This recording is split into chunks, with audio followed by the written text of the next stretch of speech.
You're watching Capitol Conversations with Congressman Mike McIntyre, an opportunity for the people of southeastern North Carolina to get an inside look at the issues facing the nation and the U.S. Congress. I invite you to see how your community is affected.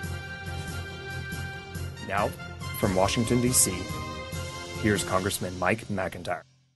Hi, I'm Mike McIntyre, and I'm thrilled that you've joined us today for our Capitol Conversations. This is a first in a series of programs that we hope to bring you more information that are educational in nature, that will help enrich your knowledge of what goes on in Washington. You know, there's a lot of talk these days about why are they doing that, or why don't they do this, or what can they do to help my business, to help our schools, to help our transportation, to help grandma and granddad, or to help and honor our veterans, or to help the farmers who are in a difficult time now with drought.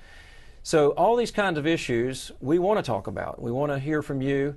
I invite you to listen in today as we talk about some of the issues that are affecting you right back at home in southeastern North Carolina, the place we love and the place that is so dear to all of us and that we want to have a future, not just for ourselves, but for our families and for generations to come. And today, as our very first guest, I'm thrilled to have a good friend of mine, Dan Boren from Oklahoma, who was elected to the state legislature at the young age of 29 and has had a lifetime of service already in his short lifetime because of what he was able to do for his constituents back home in Oklahoma, and now has come to Washington and has been serving here the last several years. And I'm thrilled that Dan is with us today so we can talk about some of the issues of concern that we share, and maybe that'll give you a perspective to look at, not only as we look at it through the lens of southeastern North Carolina, which is always my first priority, but then how that translates into national policy from the national dialogue going on and ultimately the national legislation that will affect all of our lives. So, Dan, I'm thrilled to have you with us today. Great to be on, Mike. And thank you for taking your time. I know with you being elected originally to the state legislature at a young age, tell us what motivated you to get involved in public service. You know, so many people today are saying that people in public service are there just for themselves or for their own career's sake.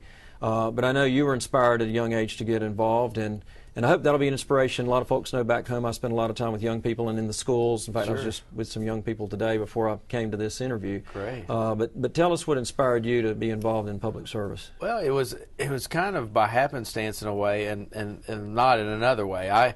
I come from a long line of public servants. I'm actually a third-generation elected official from Oklahoma.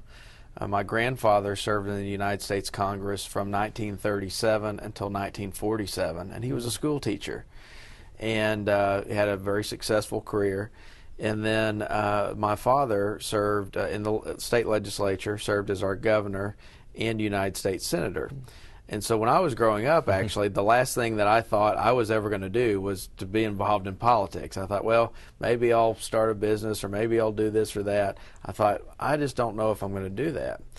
But as I got older and I ran into so many people that, you know, my father had helped, whether it was appointing someone to a military academy, whether it was, you know, helping someone find a job, I thought that, you know, not only there's an opportunity but a responsibility to give back.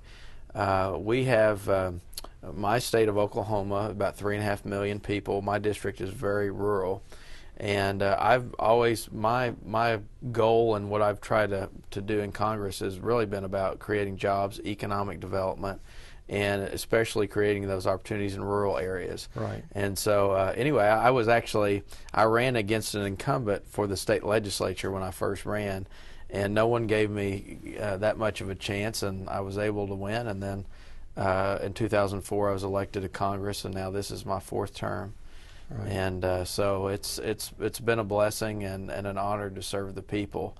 And I know you've done the same. I know you've got a great family and a great tradition as well, and you've served a little bit longer than I have, but you know, I think you've done an admirable job. Well, thank you, Dan, and thank you for. We're blessed that you continued that tradition in your family, and that even though you were maybe trying to think of something else to do, that you were blessed, and the good Lord gave you the opportunity, the ability, and the wisdom to do the things you've done in Congress. I know we serve together on what's called the Blue Dog Coalition, and for us, that's not just a political vehicle or political agenda, but rather it's a group of members of Congress whose central guiding principle is balance the budget, pay down the national debt. Well, I know when I first came to Congress after 1996 and started serving in 97, that was the central mantra of the group back then. And we did get to the point that we balanced the budget in the late 90s and that we were having a surplus. And that those days were here again. We all long for the good old days in one way or another in life, depending on the circumstances. But now we hearken back to that we have done it. And I know we've done it. We did it when I first came to Congress.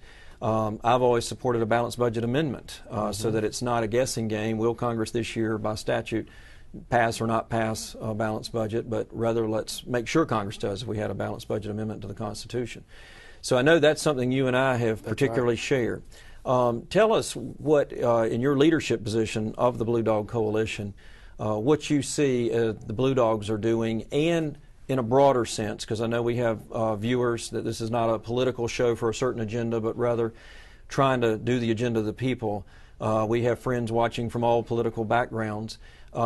Tell how that translates, you think, into good legislation and what needs to be done, because everybody right now is upset. They're upset about the debt ceiling. They're upset about why don't we balance the budget, and how do we get rid of this terrible, terrible situation we're in with the deficit we have in our country.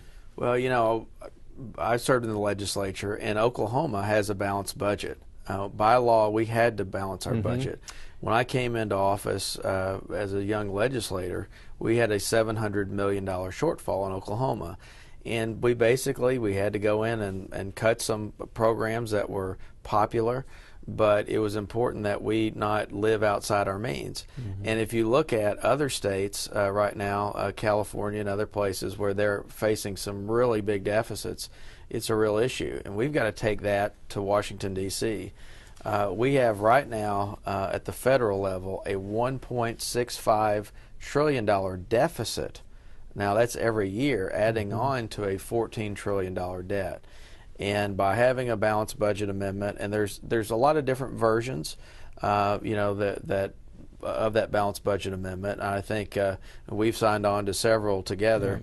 But you know, the main thing is having that mechanism, because you know, politically, you know, everyone wants, hey, give money to my program, don't cut my program, but you can cut someone over here. And, you know, with that kind of mentality, it's hard to cut. And, you know, but we've got to, for the sake of our country. It's a national security issue. I think the Blue Dogs are a group that are more important than ever, because what we were able to do is, you know, we are registered Democrats. We're Democrats here, but we're able to bridge the Congress. We're able to work with Republicans. I think it's important right now, particularly the American public is looking at Congress and saying, I don't care if you're a Democrat, I don't care if you're a Republican, we just want these problems solved. Right. And so I think Blue Dogs are unique in the fact that they can work with both parties, and we can do things, balance a budget while still maintaining our priorities of taking care of programs like Social Security and Medicare. I know in my district we have a lot of seniors, and many have asked me, are concerned about the long-term aspects of those programs, and we need to give them a sense of, hey, it's going to be okay. We're going to shore up these programs. We're going to make sure they're there not only for this generation, but for generations that come after. And so I think we're going to do that. I feel this is right now, in the next few months, we have an opportunity to do something that people haven't done in generations. And I really appreciate, you know, you've been very independent. You know, you don't always just toe the line one way or the other. I think you kind of, you know, vote North Carolina is is the way I see it. Right. And there aren't many people in Congress that do that anymore. And I think that's people outside of Washington D.C. are thirsting for that. And I hope that you know, we can continue to do that as Blue Dogs. Right. Well, thank you. And that's a good way to describe it. And I've observed the same with you in your desire to promote principles and policies that are not based on just politics, but rather based on what's for the best of the country, and obviously always as a priority what's best for your own district and state. You mentioned Social Security. I know we have a very high population of senior citizens in southeastern North Carolina. Our beautiful beaches that people have been moving to, many people have discovered, especially in the northeastern United States now, that North Carolina and South Carolina beaches are wonderful places to retire to. And We have also a lot of families like mine who've been there for generations in the smaller communities or on the farms or in the rural areas. And then, of course, we have a very high population of veterans because our district sits between Camp Lejeune on one end and Fort Bragg on the other. So a very high number of veterans that we're honored to have that live and enjoy being in our area. Tell us the critical question that we are hearing incessantly about in our office and how you view it with regard to Social Security, making sure that that's protected for our seniors. And at the same time, how does that question play into this larger question now in the big debate about our budget and about the national debt situation? Well, I think with Social Security, I mean, you go back just a few years ago, there was a move to privatize the program, and I've never been a supporter of that.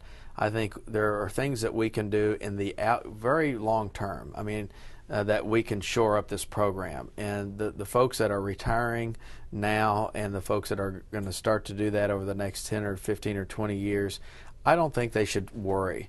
I know that there's a lot of uncertainty out there, but I would say those folks are, those are promises that we've made, and we're going to keep those promises. It's for the very young people that are, just now starting to pay into the program that we may say to them, the benefits may look a little different, but you're going to have a benefit. We need to make sure that the program is there because it's actually, Social Security is probably the easiest fix. Medicare is a little bit more difficult because of the exploding costs of health care.